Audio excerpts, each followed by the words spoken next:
But I am too old to do this, but I'm too young to do this, but I don't have the capital, but I don't have the technical experience, but I don't have the right mindset, but I'm not good looking enough. Hey, this is Peng Joon here, and today I'm going to be showing you how to block objections.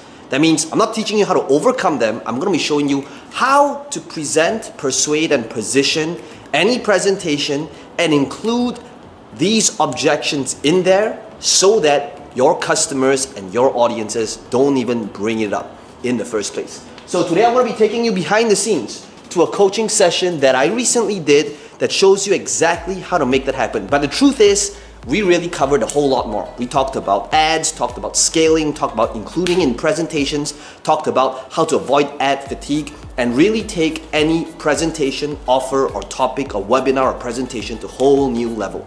Enjoy. Nicholas, go ahead. Who do you serve and what's the result you want to be able to help them generate?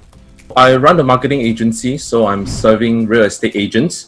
So it's a done for them service where I help them to run their ads. The issue is after 6 runs of the webinars, the results, it's a little bit intermittent. So for the past 2 times, even though I increased the ad spend, it's just that the biggest objections is always, I'll think about it. It seems to be a little bit expensive, or, they want to learn it to do it themselves. Okay, perfect. And right up to this point, how much have you spent on ads and roughly how much sales have you gotten from the ad spend? Roughly I spent about, for the six webinars, I spent about 3.4k Sing dollars. So that's roughly about 10k ringgit. Gotten about 4 sales so far. Okay. Notice what I'm doing with Nicholas. I'm doing the same thing, what it is that all of you should be doing. I'm showing you how to start identifying where's the problem, okay? So 6 webinars, $3,400 ad spend with 12,000 in sales. Are you happy with your current result? Not really. And why is that? It's because most of the time it's like we actually require a lot of follow-up. The other one is actually like my salesperson have to, have some talk with the prospects before he invites them to the webinar itself. So there's a lot of, pre-framing and stuff. Let's take a look at what the main issue is in order to prioritize. So what I'm going to do right now is let's take a look at some of the things that Nicholas has submitted. As always, what we're going to first do is we want to identify what is the weakest point and if indeed the issue is the offer. Okay, so notice what I'm doing right now. I'm mapping out the numbers, which is what all of you should be able to do. You always ask yourself, whatever the problem it is that you want to identify, usually there's always 3 things, like I mentioned. Okay, what are the 3 things? Number 1, is it really the offer that Nicholas is saying? Is it an issue with the funnel? Something to do with the sales process, so this is a sales process related issue. Or number 3, is it an issue with traffic? Now I'm going to ask you to think about this in a second, because again, even though we are spotlighting Nicholas right now, if you can have the ability and the muscle to be able to constantly spot how to deal with problems like that, you'll be able to apply it in whatever business you're in. If this is to show up, sure. So that means if a webinar show up rate is 20%, which by the way is considered good, if there's a 20% show up, that means that Nicholas would effectively be paying $150 cost per lead. Okay, cost per show up rather. So we need to understand that the pressing issue is not the offer. Okay, process by elimination. So we got to ask ourselves the question, if I am a real estate agent, what are my concerns? What is my desires? Is my desire to become an authority in real estate? We got to understand who are we talking to. So Nicholas, what can we do over here? Okay, so back to this example. We want to make it relatable to the typical real estate person, because we don't know where they're at in their journey just yet. How can we change this? It is by adding in and more emphasis on the micro. Think about what is the payoff. Not just micro, macro, but also like short-term, long-term. Tangible, intangible. Before we look at your slide deck and your offer, okay, we need to understand that the offer right now is not the issue.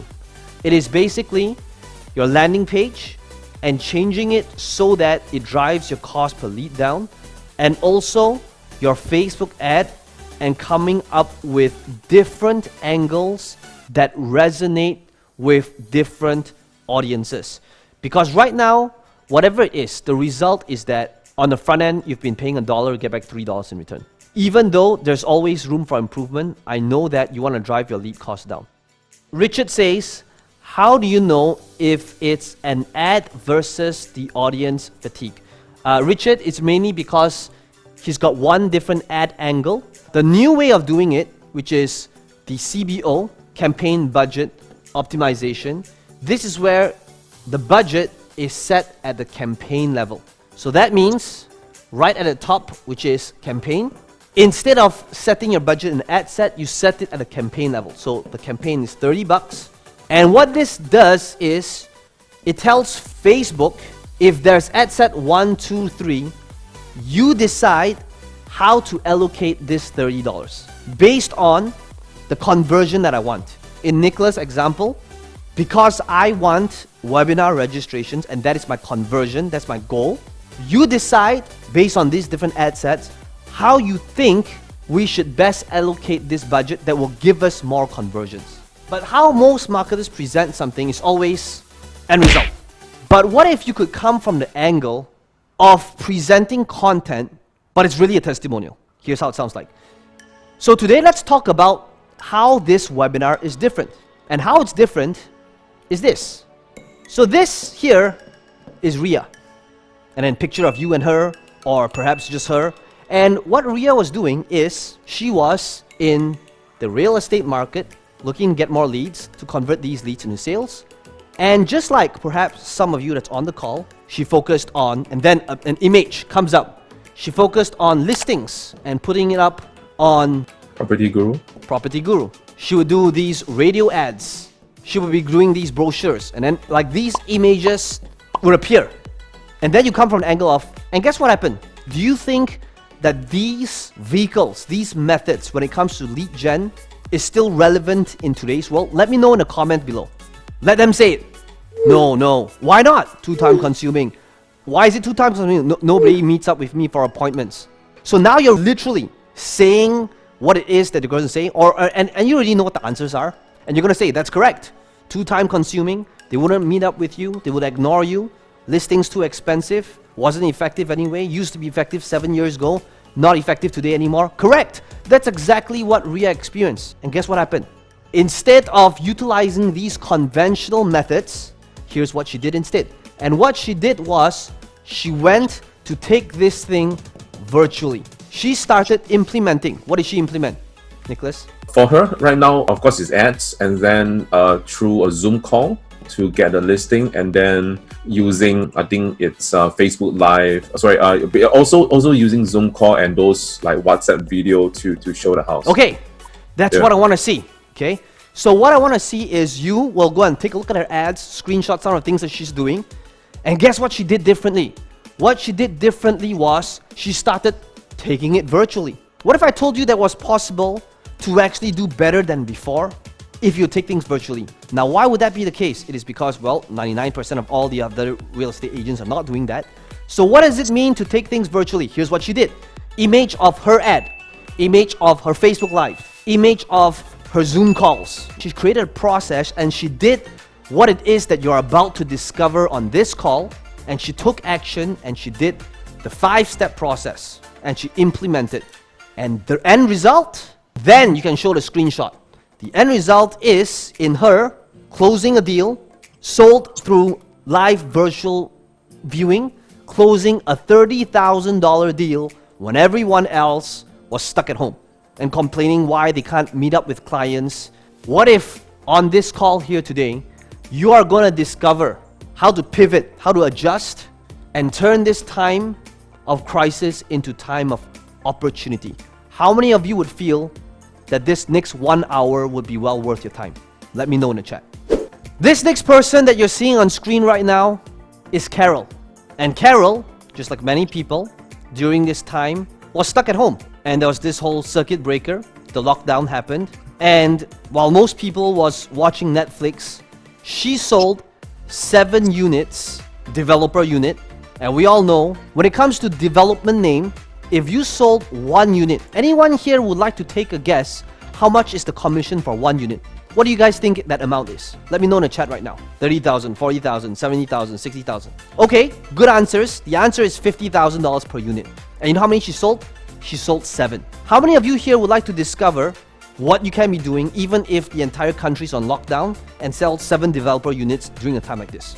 Perfect. So the question is, what did she do? What she did was she implemented the Facebook strategies that I shared with her.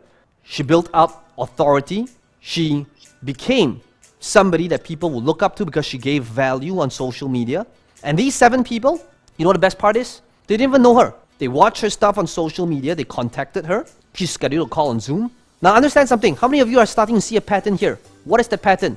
What is the commonality that Carol has with Ria in terms of what they did?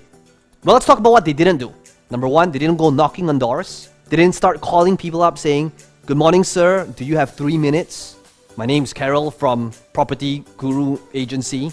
They didn't advertise on newspaper. They didn't advertise on Property Guru. They didn't go on some listing. What did they do? What were the different commonalities that they did? Let me know in the chat right now. That's right, they were on Facebook. They understood how to speak, create content on social media. They understood how to close, and they had a script. They knew what to say. How many of you here would agree that if you were equipped with this skill set on how to build a social media following and close them, this skill set would be essential, especially during a time like this? So notice what's happening. Real estate agents are getting weeded out if they utilize traditional methods, or else people like Carol, people like Ria, they're crushing it because they understood social media, getting more leads, and converting these leads into sales. How many of you would say that this next 1 hour that we're going to be spending here together to show you these steps and how to implement these steps are really going to make all the difference for you? Type in yes if that is you. So notice what I'm doing. I'm constantly hammering in the power and the returns of this skill set. How much? Nicholas, go ahead. So share with us, what is the biggest takeaway that you've gotten from today? The biggest takeaway today was, one is actually the ads. Actually, I've forgotten that I do need to create more creative angles.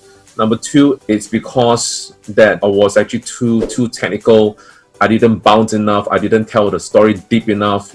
So it's one of those things where, I focus on the end results, but I realized that just using a story to expand it into an entire teaching module where they can truly relate, through where they are, the decision, the journey, and the implementation and all the stuff. So it's to really just to make sure all those results is being littered through the entire presentation. So that's my biggest takeaway. Well, I hope you enjoyed the behind the scenes to this coaching call. If you enjoyed this video, let me know in the comments below what your biggest takeaway is. And as always, be sure to smash the like button. It does help the channel out a little bit. And to subscribe to this channel if you want to be notified of future videos just like this one. Now, some of you asking me, how can I be part of this process? How can I ask you questions? How can I have you coach me or mentor me? We want to make sure that we are working with the people that's the right fit. You'll need to fill up a form. There's a link right below this video. Somebody on my team might give you a call to interview you to see if they're right fit for each other. And if you want to apply and see if you're a good fit, then all you need to do is click on this link in the description box below and my team will be in touch with you.